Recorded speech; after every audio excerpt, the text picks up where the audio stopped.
You know what Elon Musk, Olympic athletes, and successful entrepreneurs have in common? No, it's not millions in their bank accounts. It's the ability to maintain motivation for years when the whole world says, give up. Imagine this. You set an ambitious goal. For the first 2 weeks, you're burning with enthusiasm. But after a month, the fire dies down. After 3 months, the goal seems impossible. After 6 months, you don't even remember why you started. Sound familiar? Today, I'm going to reveal proven techniques that will help you maintain motivation on the path to your most ambitious goals. This isn't theory from textbooks. These are real tools that have changed the lives of thousands of people, and they can change yours. Ready? Then let's go. Section 1. The foundation of motivation. Let's start with an uncomfortable truth. Most people don't achieve long-term goals, not because they're not smart enough or talented enough. They fail because they misunderstand the nature of motivation. Many people think motivation is a constant state of euphoria, as if successful people wake up every morning with an incredible desire to work. That's a myth. Real motivation is a system, not an emotion. Think of motivation like a muscle. If you try to keep it tense 24 hours a day, it will exhaust itself. But if you train it properly with cycles of load and rest, it becomes stronger. Stanford University research showed people who rely on willpower give up 3 times more often than those who build systems. Why? Because willpower is a limited resource, but a system works automatically. Here's a real-life example. A friend of mine, an entrepreneur, tried to start running for 3 years in a row. Every January, he made himself a promise, and every February, he quit. You know what changed the situation? He stopped relying on motivation. Instead, he put his running shoes by the front door, set his alarm an hour earlier, asked a friend to call him every morning. After a month, running became a habit. After 6 months, he ran a half marathon. The system beat motivation. Section 2, the calendar technique and micro habits. Take the example of Jerry Seinfeld. The famous comedian used a technique he called "Don't break the chain." Every day when he wrote jokes, he put a big red X on the calendar. His only task was not to break the chain of these X's. This technique is brilliant in its simplicity. It turns a long-term goal into a daily action. You don't think about writing a book in a year. You think about writing 1 page today and not breaking the chain. Try it right now. Take a calendar and mark the days when you'll take at least 1 small step toward your goal. After a week, you'll have a chain of 7 X's. Will you seriously want to break it? Your brain will say, "We've come so far, we can't give up." But here's a critical nuance that few people talk about. Don't make the action too complex. If your goal is to write a book, don't force yourself to write for 3 hours a day. Start with 1 paragraph. James Clear, author of the bestseller Atomic Habits, calls this the 2-minute rule. Any habit can be reduced to an action that takes no more than 2 minutes. Want to read more? Read 1 page. Want to exercise? Do 1 push-up. Sounds silly, but it works precisely because it tricks your resistance. The brain doesn't perceive a threat in 1 push-up. But when you start, you often do more. 1 paragraph turns into a page, 1 push-up into a full workout. The main thing is not to break the chain. Even if you have a terrible day, do the minimum. This preserves momentum. Momentum is more valuable than motivation. Section 3, the power of visualization and mental rehearsal. Let's talk about the power of visualization. And no, I'm not suggesting you meditate to the sounds of Tibetan bowls. When Arnold Schwarzenegger was a beginning bodybuilder, every evening he imagined himself as the winner of the Mr. Olympia competition. He saw the trophy in his hands, heard the applause, felt the taste of victory. This visualization was so real that his brain began to perceive victory as inevitable. Neuroscience confirms When you visualize an action, the same areas of the brain are activated as when actually performing that action.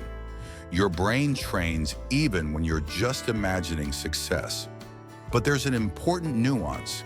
Visualize not just the result, but the process. Imagine yourself overcoming difficulties. See how you deal with obstacles. This prepares you for real challenges. Olympic athletes spend hundreds of hours in mental rehearsals. A skier visualizes every turn on the course. A gymnast imagines every element of the routine. When it's time for the actual performance, the body already knows what to do. You can use the same technique. Want to deliver a successful presentation? Visualize every minute of the performance. See the interested faces of the listeners. Hear your confident voice. Feel control over the situation. Do this every evening before bed. 5 minutes of visualization is worth hours of worry. Your brain is programmed for success. There's another advanced visualization technique: creating a vision board. Collect images that symbolize your goal, your dream home, a number on the scale, the cover of your future book. Place these images where you see them every day.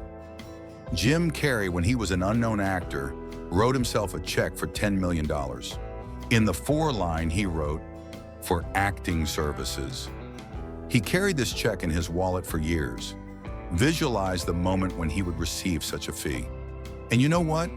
A few years later, he received exactly $10 million for his role in the movie Dumb and Dumber. Coincidence? Maybe. But when you keep the image of your goal in front of your eyes constantly, your subconscious begins to look for ways to achieve it. You notice opportunities you previously missed.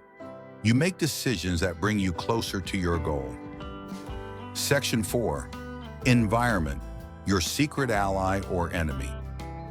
Now let's discuss something few people talk about. Your environment either kills or feeds your motivation. This is not a metaphor. This is a scientific fact.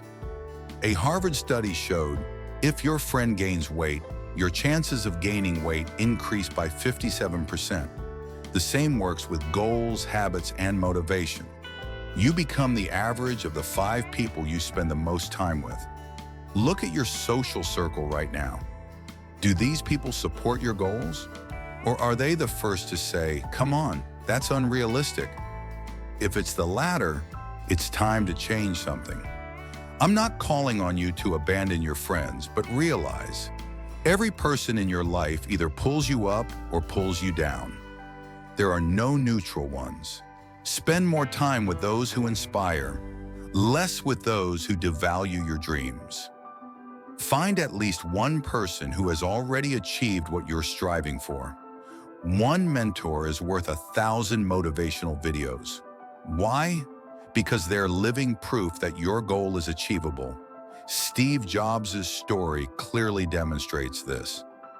When he was young, he simply called the founder of HP and asked for a meeting. That call changed his life. One conversation with someone who has walked this path can save you years of wandering. But what if there are no such people in your city? Use the internet. Find communities of like-minded people. Subscribe to blogs of successful people in your field. Listen to podcasts, read biographies. When I was starting my business, I listened to entrepreneur podcasts every morning.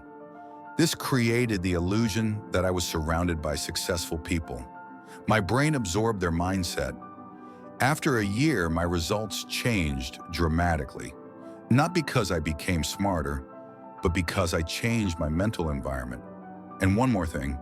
Physical space. Your workspace affects productivity more than you think. A cluttered desk scatters attention. An uncomfortable chair reduces energy. Poor lighting causes fatigue. Create a space that supports your goal. If you're writing a book, clear everything from the desk except the computer and a cup of coffee. If you're exercising, keep your workout gear in sight. The environment should make the right choice easy and the wrong choice difficult. Section 5. The Zeigarnik effect and the psychology of progress. The next technique sounds paradoxical, but it works flawlessly. It's called the Zeigarnik effect. Leave tasks unfinished. Psychologist Zeigarnik noticed, waiters remember unfinished orders perfectly, but instantly forget completed ones. Our brain keeps unfinished business in active memory. They constantly disturb us, demanding completion. How to use this? When working on a project, stop in the middle of an interesting moment. Don't finish the thought. The next day, you won't have to force yourself. The brain will pull itself to finish what was started. Ernest Hemingway always stopped work on a novel at a moment when he knew exactly what would happen next. This allowed him to easily return to writing the next day. Try this technique. It works miracles. I use this technique in my work constantly. When recording videos, I deliberately leave the last part for the next day. When writing articles, I stop in the middle of a paragraph. My brain can't sleep peacefully knowing the thought isn't finished. In the morning, I sit down to work without fighting procrastination. But the Zeigarnik effect is only part of the psychology of progress. There's another powerful principle: visualization of progress. People are motivated when they see they're moving forward. Have you noticed that video games always have a progress bar, experience bar, mission completion percentage, character level? Developers know when people see progress, they keep playing. Apply the same psychology to your goals. Create a visual progress scale. Want to read 50 books a year? Hang a list on the wall and cross off each one you read. Want to lose 20 kilograms? Keep a weight chart. Seeing progress is critically important in the middle of the journey. This is the most dangerous time. The novelty has passed. The result is still far away. Most people give up right here. But if you see you've already covered half the way, it gives you strength to continue. Section 6.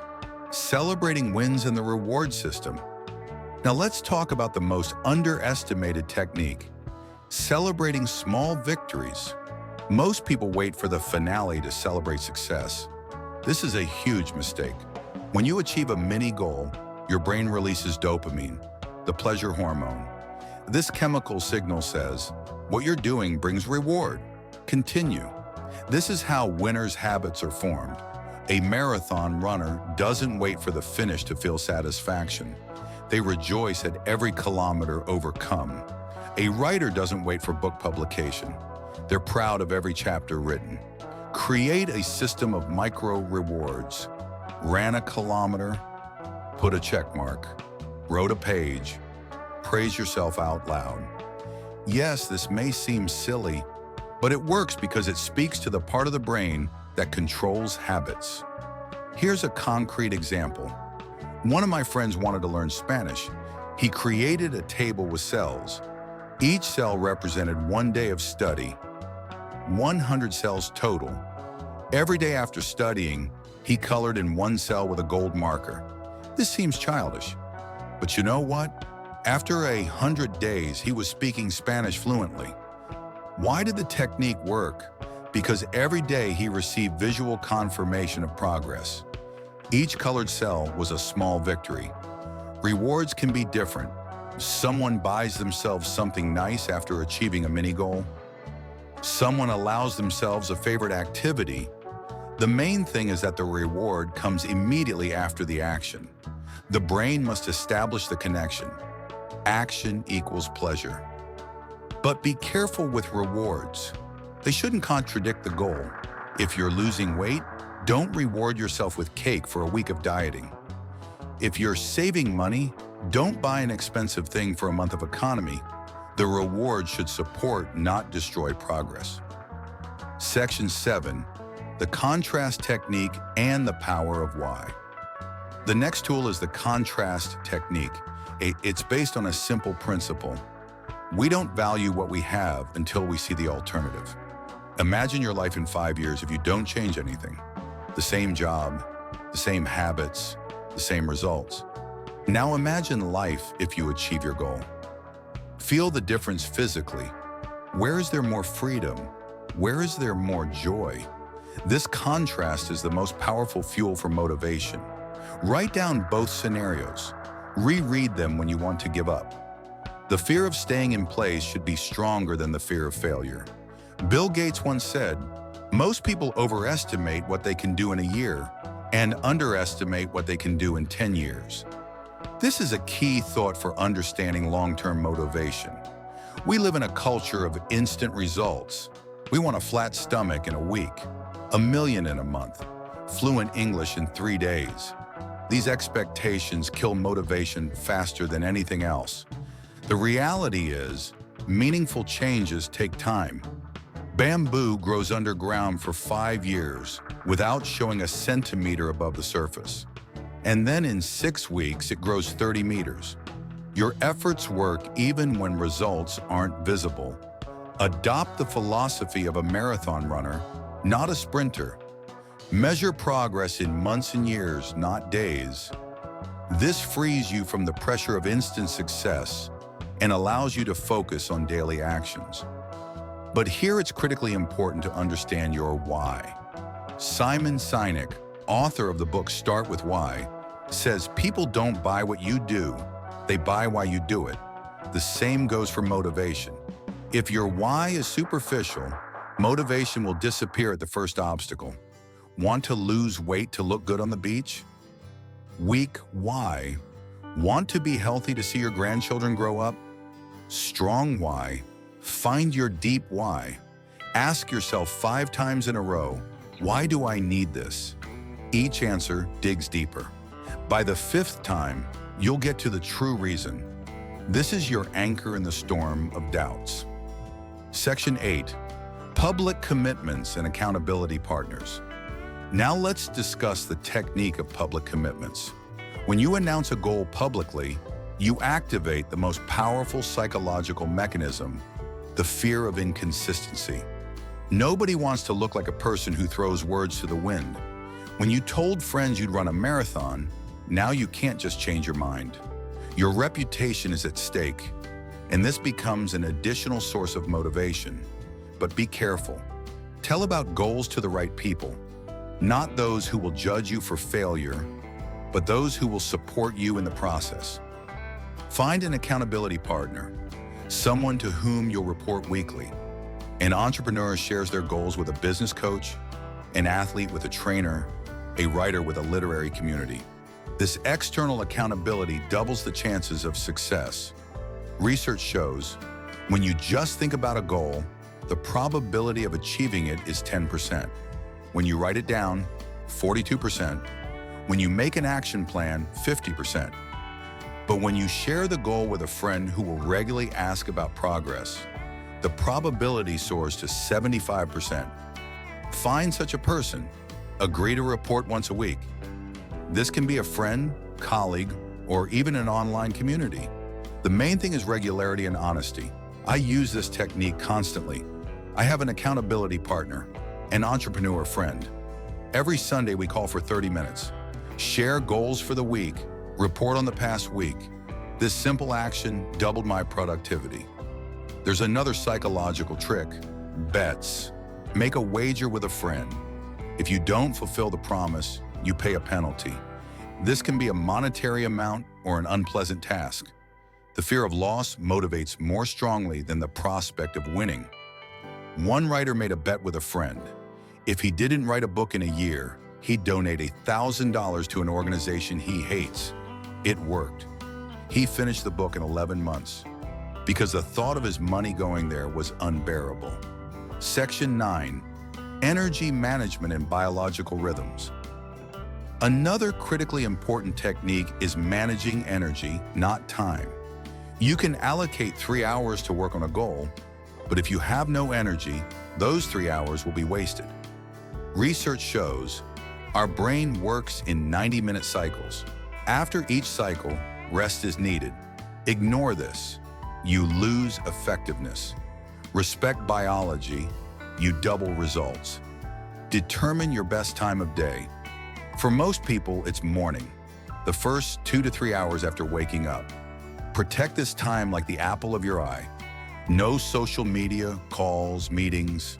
Only work on the main goal.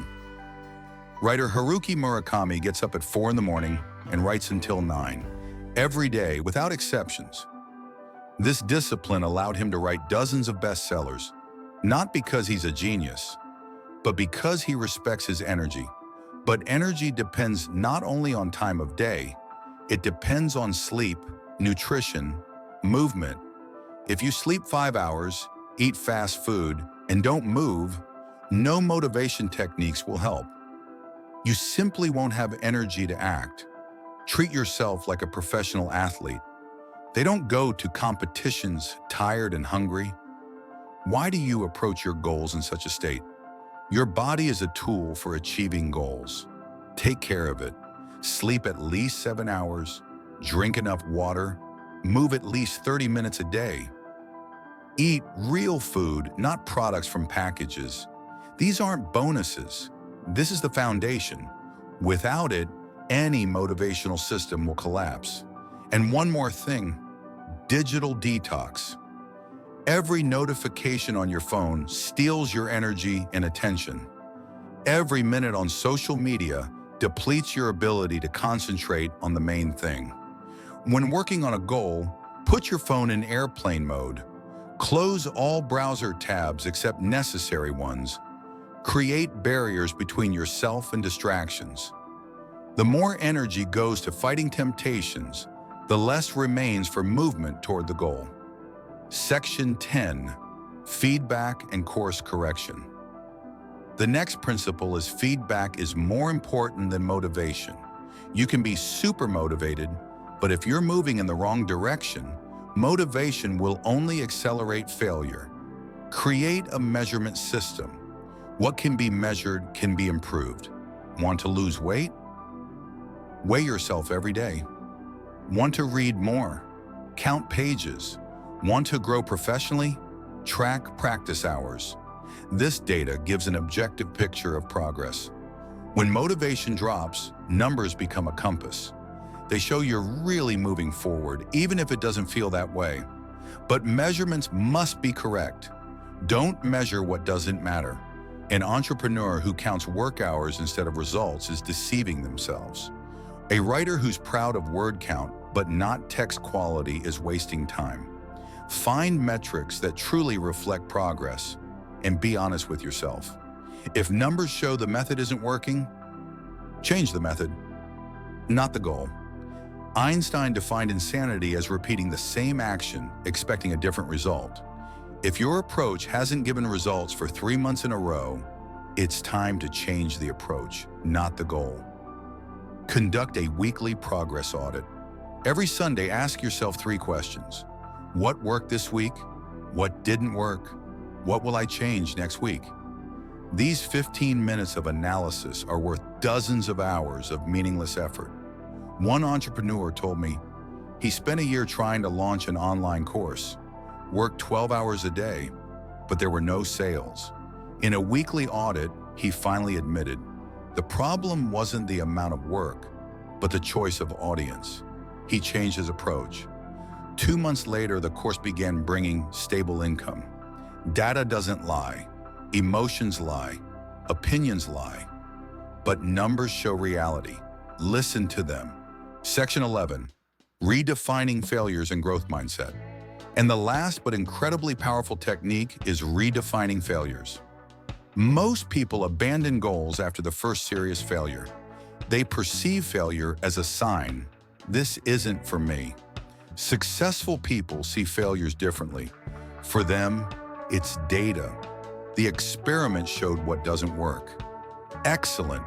Now let's try another way. Thomas Edison conducted thousands of unsuccessful experiments before inventing the light bulb. When asked about failures, he answered, "I didn't fail. I just found 1,000 ways that don't work." Your task is to cultivate the same mindset. Every failure brings you closer to success if you extract lessons. Start a mistake diary. Write down what went wrong and what to do differently. This turns failures into priceless experience. Psychologist Carol Dweck identified 2 types of mindset: fixed and growth mindset. People with a fixed mindset believe talent is either there or it isn't. Failure for them is proof of lack of talent. They give up. People with a growth mindset believe abilities develop through effort. Failure for them is part of the learning process.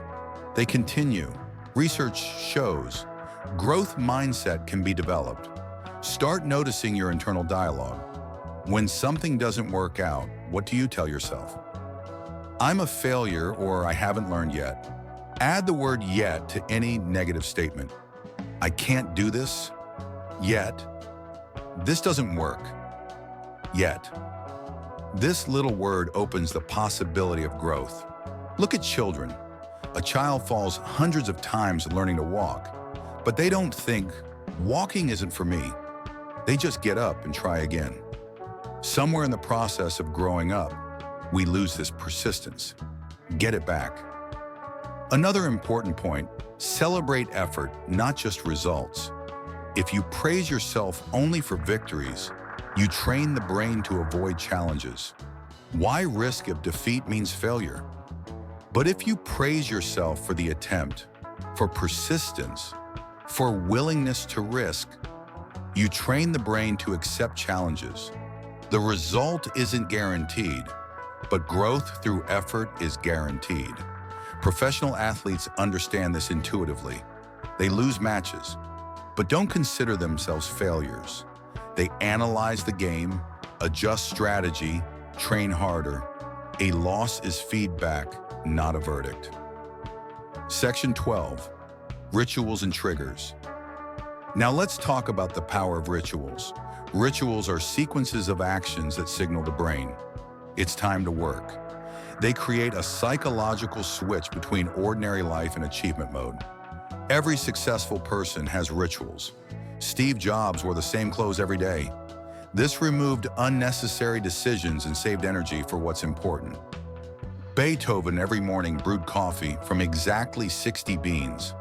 This ritual prepared him to compose music. Create your own ritual. It can be anything. A cup of specific tea before work, 5-minute stretching, listening to a specific song. The main thing is consistency. When you repeat a ritual daily, the brain creates an association. The ritual becomes a trigger for the needed state. Drank tea, the brain knows it's time to write. Turned on the song, time to train. No fighting procrastination. I use a morning writing ritual. I wake up, brew coffee, sit at the laptop, and write 3 pages by hand, without editing, without judgment, just stream of consciousness. This ritual clears the mind and prepares for a productive day. Rituals are especially important on difficult days. When motivation is zero, when everything goes wrong, the ritual becomes an anchor. You may not want to work, but you can perform the ritual, and the ritual launches work automatically. Completion rituals are also important. When you finish working on a goal for the day, create an action that symbolizes completion. Close the laptop in a specific way. Write in the diary the main achievement of the day. This tells the brain, the workday is over, you can rest. Without a completion ritual, thoughts about work will haunt you all evening. You physically stop working, but mentally still in process. This exhausts. The completion ritual creates a clear boundary. Section 13, the if-then strategy. The last technique I want to reveal is the if-then strategy. This is one of the most powerful tools for overcoming obstacles. The essence is simple. You plan your actions in advance when an obstacle arises. Formula, if X happens, then I'll do Y. This turns willpower into an automatic reaction. For example, if I want to skip a workout, then I'll do at least 10 minutes of exercise. If they call me during work hours, then I won't answer and will call back later. If I feel the desire to eat something sweet, then I'll drink a glass of water and wait 10 minutes.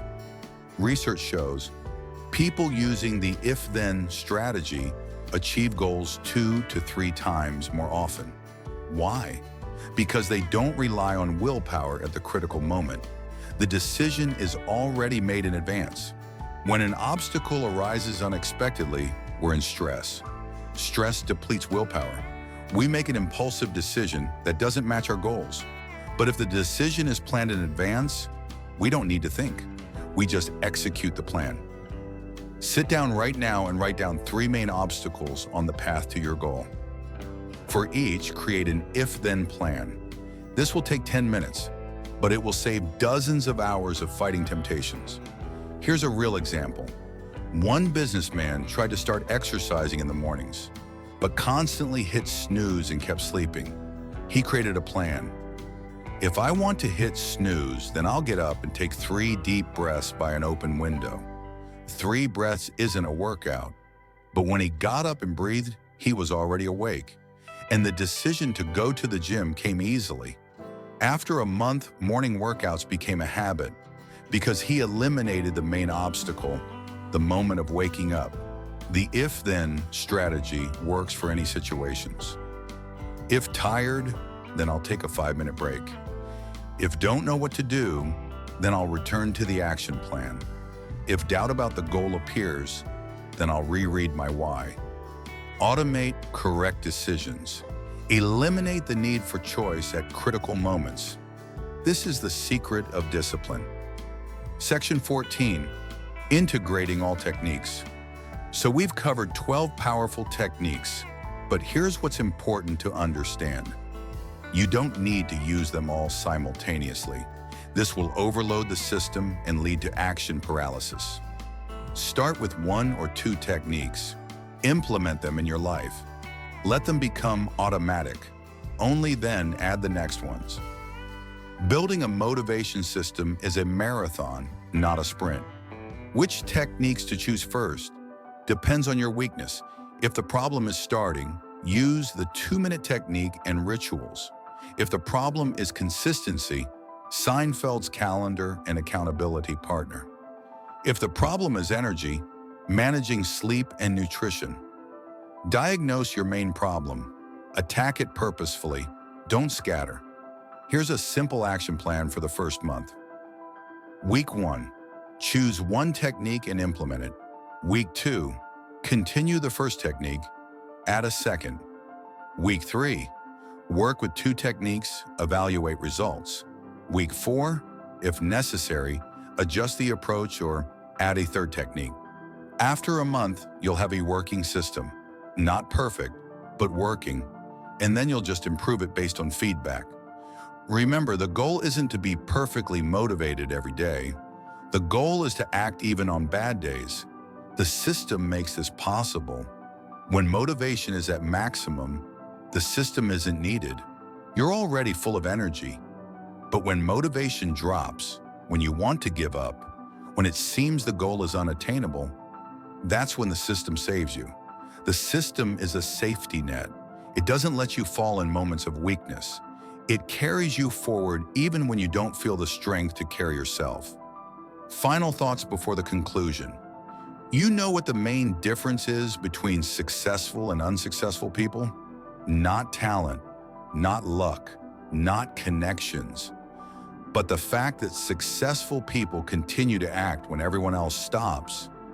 They're not more motivated. They don't have more willpower. They just built systems that make forward movement automatic. And now you have these systems. Use them. Adapt them for yourself. Improve them. But most importantly, use them.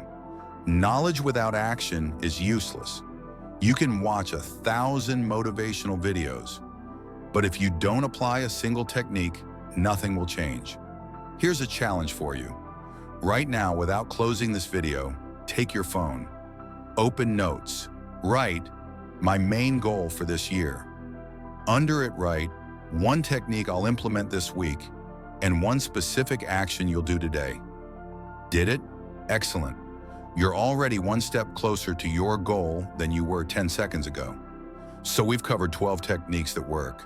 Seinfeld's calendar, the 2-minute rule, process visualization, right environment, Zeigarnik effect, progress visualization, celebrating victories, contrast technique, deep why, public commitments, energy management, measurement system, redefining failures, growth mindset, rituals and triggers, if-then strategy.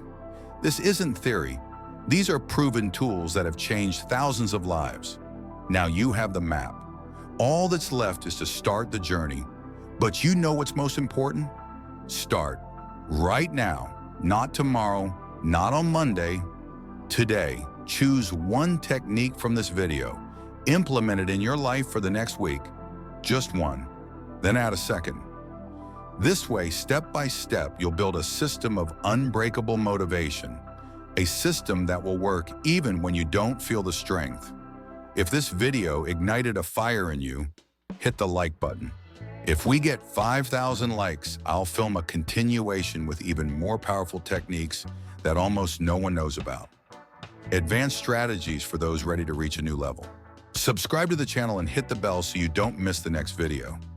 Every week, I share techniques that really work. No fluff, no theory, only practice.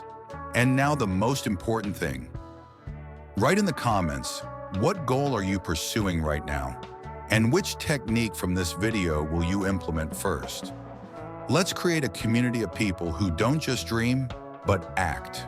Who don't wait for motivation, but create systems. Because in the end, success isn't the result of one heroic effort. It's the result of 1,000 small correct decisions.